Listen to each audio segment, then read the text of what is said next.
Quando eu me propus a esse projeto, eu imaginei que seria uma coisa solitária, algo que eu faria para os meus alunos, para os meus amigos, para quem acompanha o canal. E logo no primeiro vídeo, eu já tive um grande apoio de algumas pessoas que incentivaram a continuar. Então, nada mais justo do que antes desse início, um agradecimento a todo mundo que veio falar comigo e me incentivou a continuar com esse projeto. Muito obrigado a todos vocês, de coração.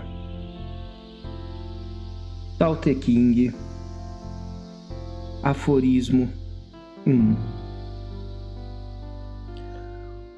O Tao que pode ser pronunciado não é o Tao eterno. O nome que pode ser proferido não é o nome eterno. Ao princípio do céu e da terra chamo não ser. A mãe dos seres individuais chamo ser. Dirigir-se para o não ser leva à contemplação da maravilhosa essência. Dirigir-se para o ser leva à contemplação das limitações espaciais.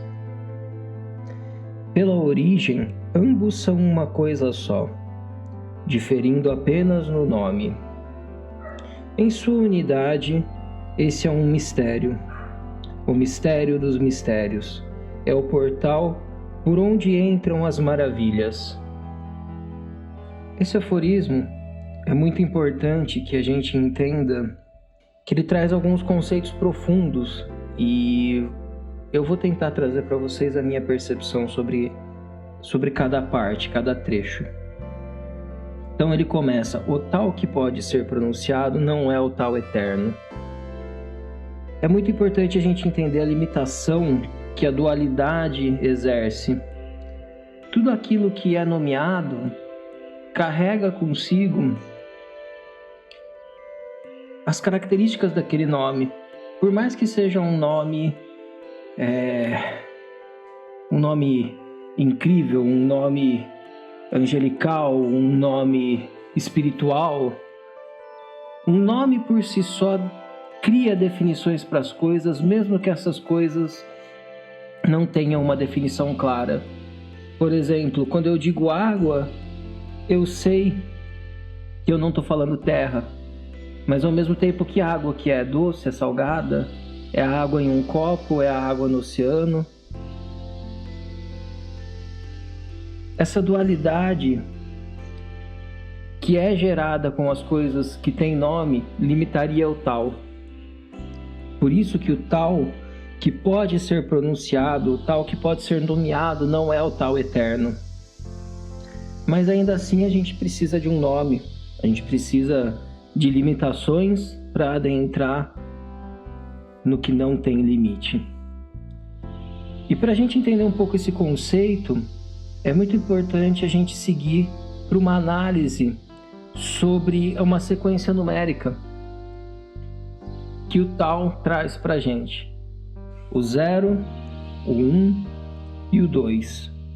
O 0 é o conceito da unidade, é o absoluto. E o absoluto gera o 1.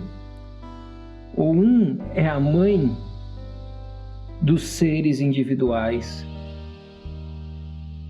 E do 1 se gera o 2, que é a dualidade, é a existência, é o yin yang.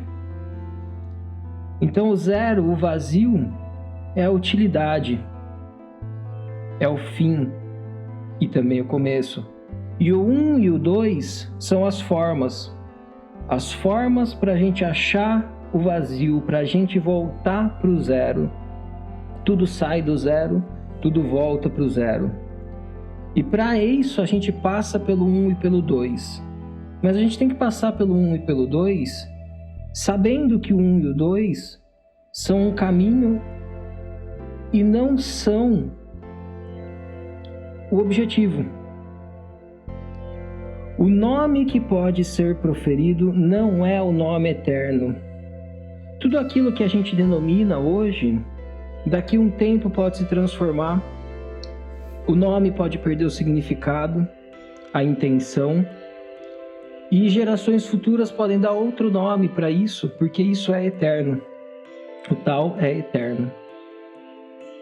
E ele segue: ao princípio do céu e da terra chamo não ser. A mãe dos seres individuais eu chamo de ser. Dirigir-se para o não ser leva à contemplação da maravilhosa essência. Dirigir-se para o ser leva à contemplação das limitações espaciais. Vamos prestar atenção em algumas palavras aqui. Contemplação. Perceba que ele usa contemplação em ambos os casos, tanto no caso do não ser, quanto no caso do ser. No proto-taoísmo, um dos principais meios de você se compreender, de você compreender a natureza das coisas, a natureza da vida, a natureza do mundo, é através da contemplação. Então veja que ele não fala que você tem que se focar em um lado ou focar em outro, porque ele sabe da unidade, ele sabe que ambos são importantes, tanto o ser quanto o não ser. A questão é quando a gente se apega em uma destas características. Nesse texto a gente tem que trabalhar bastante o desapego. A gente usa o 1 e o 2 para encontrar o 0, mas a gente não se identifica apenas com o 1 e o 2. A gente usa o 1 e o 2 porque a gente faz parte do 1 e do 2, mas a gente não se prende nele, a gente vai além dele, a gente vai em busca do 0. E em alguns momentos a gente transcende, em outros momentos a gente volta, e o 1 e o 2 continuam, e a gente foca no 0, mas perde o 1 e o 2 de vista. Há que se saber onde está, e há que se saber para onde está indo. Nada pode ser ignorado. O 0 é a essência primordial, o 1 a criadora, o 2 a dualidade faz parte. A dualidade ela é real, a gente não pode se limitar.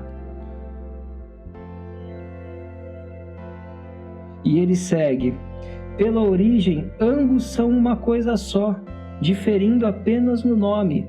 Então perceba que ambos vêm do 0, então ambos são uma coisa só. Em sua unidade, esse é um mistério. Ou seja, a nossa mente, ela trabalha, a criação trabalha com limites. Quando a gente dá nome para uma coisa, a gente põe uma fronteira nisso. Se a gente pegar e for desenhar alguma coisa, a gente sempre começa desenhando os limites daquilo. E depois nós vamos preenchendo aquilo com mais informações, mais informações. A mente vai sempre trabalhar nessas criações, e essas criações têm limites. Elas trabalham com linhas, e as linhas são limitadoras, são fronteiras. Já o Tao, ele pede para a gente desenvolver um outro lado. Um lado que é desenvolvido através da contemplação. O lado da nossa intuição. A gente não sabe mentalmente o que é essa unidade, esse esse mistério, o mistério dos mistérios. É um portal por onde entram as maravilhas. A gente não sabe, a gente não consegue limitar isso, mas a gente intui. E a intuição, ela carece de certas informações e por vezes a gente acha que ela está errada. A gente ignora ela, quando na verdade ela simplesmente está dizendo: continue. Continue a observar, continue a contemplar, pare de nomear, pare de se identificar com aquilo que é transitório. Mas também não ignore isso, não abandone isso, não deixe isso de lado. O primeiro aforismo, como eu falei, ele é sobre o desapego. O desapego com as formas definidas, as formas quadradas aceitas pela mente. E ele é um aforismo para que nós nos conectemos cada vez mais com a nossa intuição. E ele dá algumas direções aqui. Ele não deixa a gente às cegas.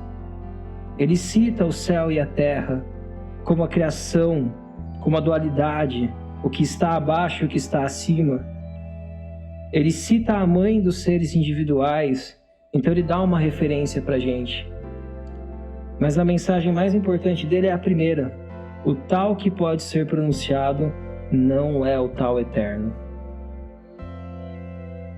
Quero saber o que vocês acharam dessa leitura, da minha visão. Quero saber a visão de vocês acerca do primeiro aforismo. Em que parte vocês concordam, em que parte vocês discordam. Se o que eu falei é interessante, faz sentido, se não faz sentido nenhum. Desde já eu agradeço a todo o apoio, a todo incentivo, como fiz no começo. Peço para que vocês se inscrevam no canal, deem um joinha se vocês gostaram, nos ajudem avaliando esse vídeo e logo nos encontraremos no segundo aforismo.